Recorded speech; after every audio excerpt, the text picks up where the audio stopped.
The drums beat slowly, echoing like thunder in the still air.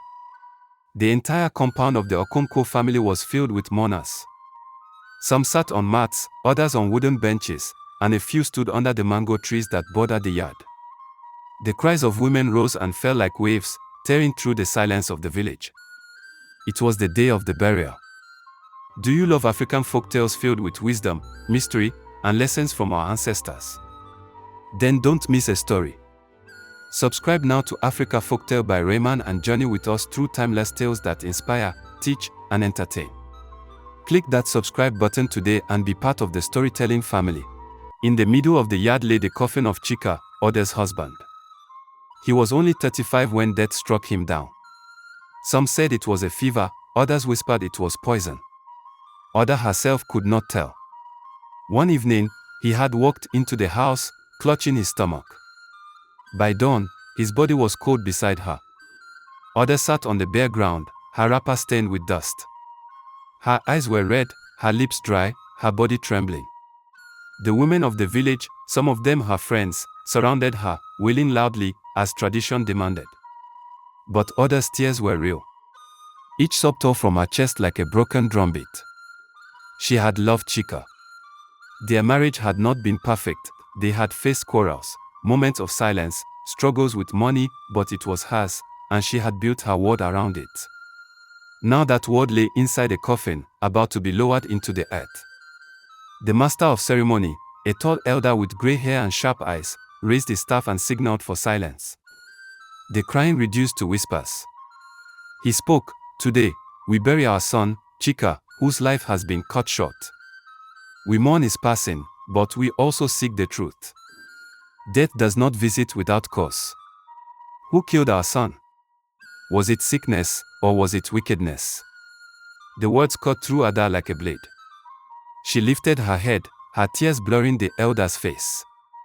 Her heart pounded. She knew what was coming. One of Chika's brothers, Obina, stepped forward. His voice shook with anger. "We cannot ignore it. Our brother was strong, full of life. Suddenly, he dies in his sleep. Is that ordinary? No. There is evil here. The wife must be questioned." The crowd murmured. All eyes turned toward Ada. She gasped and shook her head, unable to believe what she was hearing. "No. I did not harm my husband. Chika was my life. How can you say such a thing?" But her cries only fed their suspicions. Another elder spoke, his voice heavy with authority. "In our tradition, when a man dies mysteriously, the wife must prove her innocence. Otherwise, the gods will not be at peace." Ada felt her stomach twist. She had heard of such practices before, whispered among women, but she never believed it could happen to her. The elder continued, "For 2 weeks, Ada will sleep beside the coffin of her husband.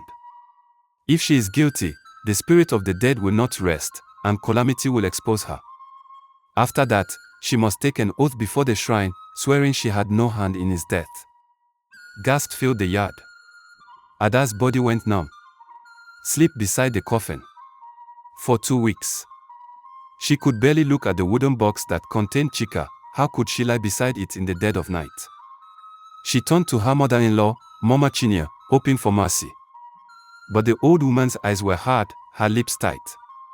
"If you are innocent, my daughter, then you have nothing to fear. Do as tradition demands." Ada's throat closed. She tried to speak, but no words came. All she could hear was the sound of the drum as it resumed its slow, mournful beat. The ceremony continued, prayers were said, libations poured, and finally the coffin was carried to the grave. Ada staggered forward as they lowered Chika into the ground, her screams echoing across the compound. She tried to throw herself into the grave, but the women held her back. Dust rose as the men shoveled earth onto the coffin. By the time the grave was sealed, Ada's body was weak. But she knew this was only the beginning. Her husband was gone, but now she was to face something darker than grief, the cruelty of tradition. As the crowd dispersed, whispers followed her like shadows. Some pitied her, some doubted her, but most simply waited. They wanted to see whether the coffin would reveal her guilt. That night, When the moon rose pale over the compound, Ada was led to a small hut. The coffin of Chika was brought inside and placed on a wooden table. The elders told her she would remain there, day and night, for 2 weeks. No one would stay with her. She would eat only what was given, drink only water. She would not leave until the days were over. Ada's knees buckled. She clutched her wrapper tightly. Her eyes locked on the coffin, her heart pounding so hard she thought it might burst. In the quiet of that hut, surrounded by darkness and the smell of death, Ada whispered to herself, "God, if you see me, if you hear me, do not abandon me now." And so began the trial of a young widow, forced to prove her innocence in a world that had already judged her guilty. The first night was the hardest. When the elders left Ada in the hut, silence fell like a heavy curtain. Only the rustling of palm leaves outside and the distant croak of frogs broke the stillness. The coffin sat in the middle of the room, silent and accusing. Its polished wooden surface reflected the flicker of a single oil lamp. Ada pressed herself against the wall, her knees drawn to her chest. She couldn't breathe properly. Every time her eyes moved to the coffin, her chest tightened, as though invisible hands were pressing against her throat. This was the body of her husband. This was the man she had shared her bed with, the man who had held her close at night and whispered promises of a future. Now he lay stiff, cold, and voiceless. Yet the village wanted her to prove her innocence by lying beside him as if death could speak and declare her guilt or purity. She buried her face in her palms and wept. "Chika, why did you leave me? Why have they turned against me? Did I kill you? No, I loved you more than life." But the coffin gave no answer. When her tears dried, she forced herself to stretch out on the mat beside the wooden box.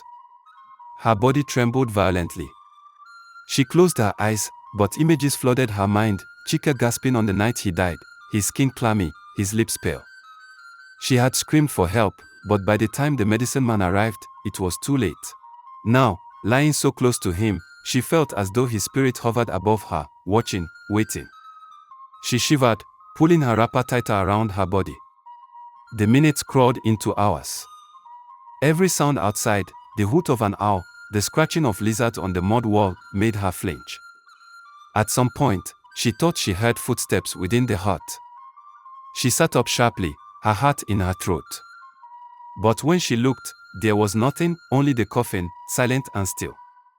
By dawn, her eyes were swollen from tears, but she had survived the first night. The days were no better. Each morning, the women of the compound brought her food, a small bowl of gari soaked in water, sometimes beans, sometimes yam. They would place it at the door, whispering among themselves, their eyes filled with pity or suspicion. No one stayed to speak with her. Through the cracks of the hut, Ada could hear the voices of villagers. Some said she was innocent, others claimed she was a witch who had bewitched her husband to death. Their words cut deeper than knives. By the third night, exhaustion overtook her body. She fell into a restless sleep, only to wake to a nightmare. In her dream, the coffin opened, and Chika sat up, his eyes hollow, his voice a low growl, "Ada, why did you betray me?" She screamed and woke to the sound of her own voice echoing in the hut. Her body was drenched in sweat, her wrapper tangled around her legs. She gasped for air, glancing at the coffin, half expecting it to be open. But it remained shut. "God, save me," she whispered, pressing her trembling palms together.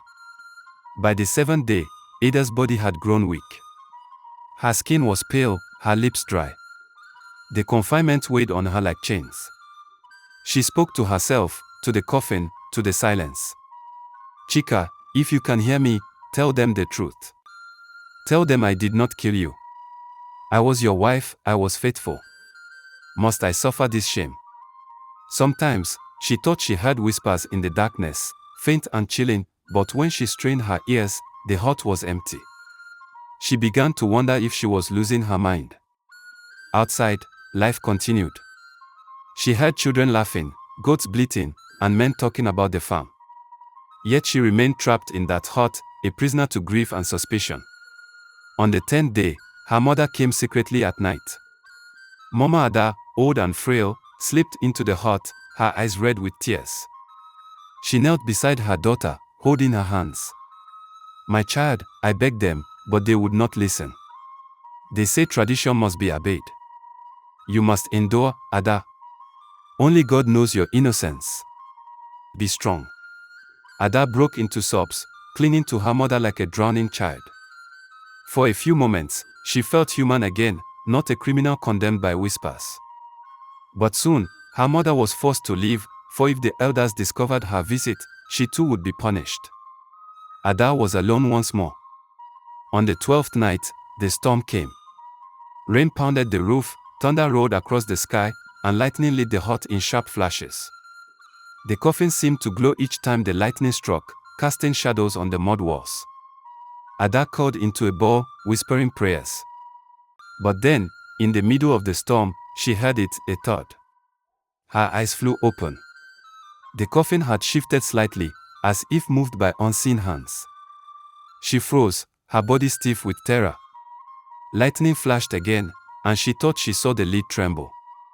She pressed her hands over her ears and screamed until her throat burned. When she opened her eyes, the coffin was still again. Perhaps it was only her imagination. Perhaps it was the thunder shaking the ground. Yet the fear lingered like a snake coiled in her belly. Finally, the 14th day arrived. The elders came to the hut, their faces stern. Ada could barely stand as they ordered her outside. The sun was blinding after 2 weeks in darkness. Her legs wobbled, and she stumbled. The people gathered, their eyes fixed on her. Some expected her to collapse dead if she had truly poisoned her husband. But Ada still stood, weak yet alive. The chief elder nodded slowly. She has survived the nights beside the dead. But there is one more test. Tomorrow, she will swear before the shrine of the gods. Only then will we know the truth. Ada's heart sank. She had survived the coffin, but now another trial awaited, the oath, the cutting of her hair, the final humiliation. As the crowd dispersed, whispers swirled around her once more. Innocence was not enough in a world where tradition was stronger than compassion. Ada lifted her eyes to the sky, tears streaming down her face. "Lord, how long will you let me suffer? If you see me, give me strength to face tomorrow." The morning sun burned brightly, but for Ada it felt like darkness. She had barely slept after her release from the hut. Her body was weak, her spirit bruised, yet she knew the trial was not over. The elders had declared that she must appear before the shrine to swear an oath. At dawn, women entered her room. They brought a stool and sat her down. Without a word, they began to undo her hair. The long braids she had cared for with pride were loosened. Then, one of them picked up a razor blade. Ada stiffened. "Please, not my hair," she whispered. But the woman's eyes were cold. "It is our custom. A widow's hair must be shorn. It is a mark of mourning, and a mark of shame if her hands are stained with blood." The blade scraped across her scalp. Locks of black hair fell into the dust. Ada felt each cut like a wound to her soul. Tears streamed down her cheeks, but the women ignored her cries. Within minutes, her head was bare, shining under the sun. When they were done, they rubbed ash across her scalp. One of them muttered, "Now you look like what you are, a widow." Ada wanted to scream, to fight, but she had no strength left. She clutched her wrapper tightly around her thin body as they pulled her to her feet. By mid-morning, the village gathered before the shrine of Amedioha, the god of thunder. The shrine was a small mud structure, painted with white chalk and red markings. Carved wooden masks hung from its walls, their eyes hollow and menacing. The air smelled of palm wine and blood from past sacrifices.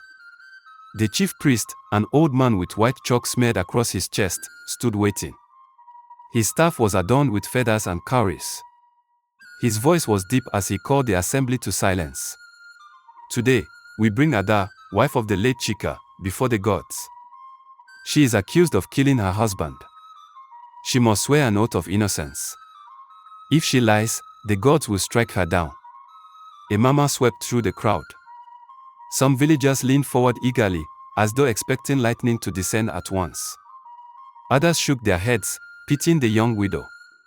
Ada's knees buckled. Two women held her arms and dragged her forward. She stood trembling before the shrine, her shaved head gleaming with sweat. The priest lifted a clay pot filled with dark liquid, palm wine mixed with herbs.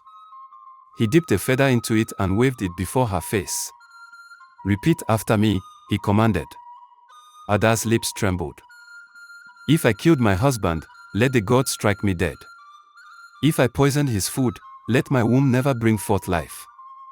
If I raised my hand against him, let the earth reject me and the river swallow me." Each word cut through her like fire. She sobbed as she repeated them, her voice breaking. But the priest was not moved. He shoved the clay pot into her hands. "Drink." Ada hesitated. What if the mixture was poisoned? What if it was another trap? The crowd jeered. "If she refuses, she is guilty. Drink it, Ada. Drink and prove yourself." With trembling hands, she lifted the pot to her lips and swallowed. The bitter liquid burned her throat, leaving her coughing violently. The people watched in silence, waiting for her to collapse. But she remained standing, though barely. The priest turned to the crowd and declared, "The oath has been taken. Now we wait. If she is guilty, the gods will show it. If she is innocent, she will live." But the family of Chika was not satisfied. Obina, Chika's elder brother, stepped forward, his face twisted with rage. "Is this enough? She has bewitched the gods, just as she bewitched my brother. I tell you, this woman is a snake. She killed him to inherit his land. Why else would a strong man die suddenly in his sleep?" His words struck Ada like a spear. She staggered back, clutching her chest. "No. That is not true. I never wanted his land. I wanted only my husband. You know me, Obina. You know I am innocent." But he sneered. "If you are innocent, let the gods prove it. Until then, you are cursed in my eyes." The villagers murmured, some nodding in agreement, others shaking their heads. Ada's heart sank. Even the oath of the gods could not wash away their hatred. That night, she was returned to her mother-in-law's compound. They did not allow her to sleep in her husband's house. Instead, they made her stay in a small, dark hut at the edge of the compound, as if she were a leper. Mama Chinya came to her, her eyes red from crying, yet her voice sharp. "Ada, you say you loved my son. If that is true, why did he die so suddenly?" A woman knows her husband's weakness. A woman knows when danger lurks. "You failed him." Ada fell to her knees, clutching the old woman's feet. "Mama, I swear on my life, I did nothing. Chika was my joy, my strength. If I could give my life to bring him back, I would." But Mama Chinya pulled her feet away, her face hardening. "Words are nothing. Time will reveal the truth. If you are guilty, the curse will follow you." She turned and walked away, leaving Ada weeping in the dirt. The days that followed were worse than the coffin. Ada was shunned. No one brought her food unless it was thrown at her doorstep. Children mocked her as she passed. Women whispered behind her back. Some spat when she walked by. Her body grew thinner, her eyes hollow. At night, she dreamt of Chika, his face pale, his voice calling her name. Each morning, she woke with tears soaking her wrapper. One evening, as the sun dipped low, Ada overheard Obina speaking with another elder. His voice was sharp, filled with venom. "We must drive her from the compound. If she remains, she will bring calamity upon us. The land is cursed as long as she walks on it." Ada pressed her hand to her mouth to stifle a cry. Even after the oath, even after the suffering, they still wanted her gone. The moon hung low over the village, pale and distant, like a watchful eye that had grown tired of the affairs of men. Days had passed since Ada swore before the shrine, drinking the bitter mixture, declaring her innocence before gods and men. She was still alive, yet her survival did not silence the voices of her accusers. Instead, whispers grew louder. Children sang cruel songs when she walked by. "Widow witch, she killed her man, she drank the oath, but death will come." They laughed as she hurried past, her head bent low, tears stinging her eyes. Women avoided her at the stream, shifting their buckets away as if her presence would spoil the water. Some refused to greet her, others muttered insults under their breath. Even friends who had once sat with her to pound yam now crossed the road when they saw her coming. The wound was not only in her heart, it was in her very flesh. Hunger gnawed at her bones. At night, she lay alone in the hut at the edge of the compound, the cold earth her only comfort. Her stomach ached, her body weakened. But the deepest pain was not from the people. It was from her husband's family. One afternoon, the family gathered under the old udala tree. Ada was summoned, her bare head shining under the sun, her wrapper faded from wear. She walked slowly, her legs trembling, her spirit heavy. Obina, tall and broad-shouldered, stood at the center. His eyes were filled with fire. "We have waited," he said, his voice carrying across the compound. "The oath has been taken, yet our brother lies in the ground. His spirit does not rest. Misfortune is near us. The yam harvest has failed. The goats fall sick. It is her presence. She is the curse." Murmurs rose from the gathered family. Some nodded, others looked uneasy. Mama Chinya sat on a stool, her face hardened with grief. She spoke slowly, her words heavy. "Ada, I wanted to believe you. I wanted to see you as my daughter. But my son is gone. You remain, yet his grave grows cold. What answer can you give me? Why does your life continue while his ended so suddenly?" Ada fell to her knees in the dust, her hands clasped together. Tears streamed down her face, her voice cracked as she cried, "Mama, I have no answer. I love Chika with all my being. His death tore me apart. If I had power to save him, I would have given my own breath. Do not cast me away. I am innocent." But her cries met silence. Obina raised his hand. "She cannot stay. She must leave this compound today. Let her carry her shame elsewhere. If the gods want her, they will find her." Ada's heart froze. She looked around desperately, searching the faces of the family, hoping someone would speak for her. But no voice rose. Some looked away, others stared coldly. Mama Chinya turned her eyes away, her silence the final judgment. By evening, Ada was driven from the compound. Her few belongings, a wrapper, a small pot, and a mat, were thrust into her hands. She staggered to the road, her eyes blurred with tears. The compound where she had once been a wife, a daughter-in-law, a woman with dignity, was now closed to her forever. She wandered the dusty path, not knowing where to go. Her own parents were old and poor, unable to fight for her. No friend dared to take her in, for fear of the curse. Night fell, and with it came the cold. Ada found herself by the edge of the river. She sat on the bank, hugging her knees, the sound of rushing water filling the silence around her. Her thoughts drifted to Chika. She remembered his laughter, the way he used to tease her, the dreams they had shared of building a shop together, raising children, growing old side by side. All of it was gone, snatched away by death and buried by cruelty. She whispered into the night, "Chika, if you see me from where you are, know that I loved you.